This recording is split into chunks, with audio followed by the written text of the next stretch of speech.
Chapter 8, not the newest anymore, the close and your turn. So close just means we're filling in the sentence. And here's the worksheet, what it would look like if you had it in person. So I split this up this time in to two paragraphs rather than one big one. So question one, you're going to use these words to fill in the blank: anger, routines, temper, nervous, amazingly.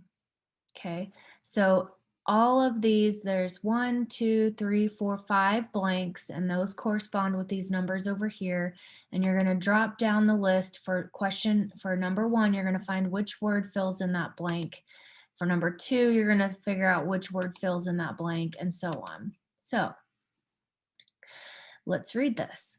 Maria was proud that she was learning the blank at work. She was learning the temper, anger, nervous, routines, or amazingly at work. What was she learning at work? She was annoyed when a new boy bumped her. At first, she felt blank, but then saw how blank he seemed. So at first she felt what? So number two, at first she felt temper, anger, nervous, routines, amazing. What'd she feel? She felt blank, but then she saw how blank he seemed. So how did he seem? Question three.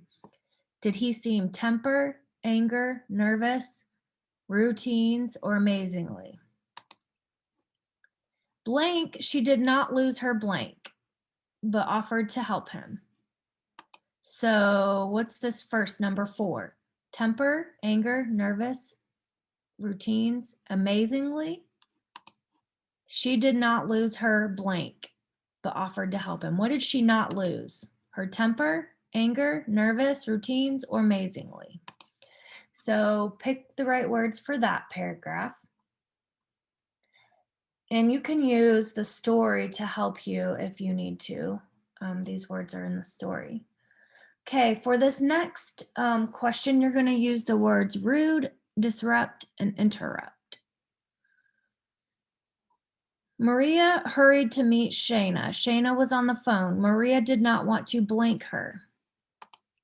Interrupt, rude, or disturb. She thought it would be blank to walk into her office without an invitation. She thought it would be what? Interrupt, rude, or disturb. Maria understood that sometimes it was better to wait than to blank someone talking on the phone. Interrupt, rude, or disturb. Now this one is a little tricky because interrupt and disturbed kind of mean the same thing. So if you get it wrong, but you put those words in it, excuse me, don't worry, I'll give you credit. Okay, so for the next few questions, you're thinking about the story and reflecting on the story and then your answer. So these are all where you're going to type your answer in these questions. So question 3, meeting and getting to know new people can be a growth experience. In what way is that good or bad? So what way is meeting new people being a growth experience, good or bad?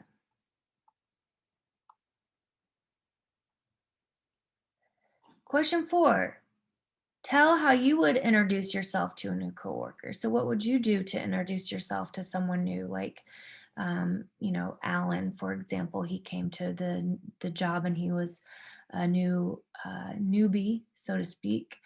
And how would you have introduced yourself? Question 5, smiles give a powerful welcome.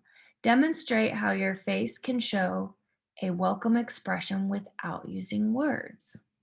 So how does a smile welcome somebody?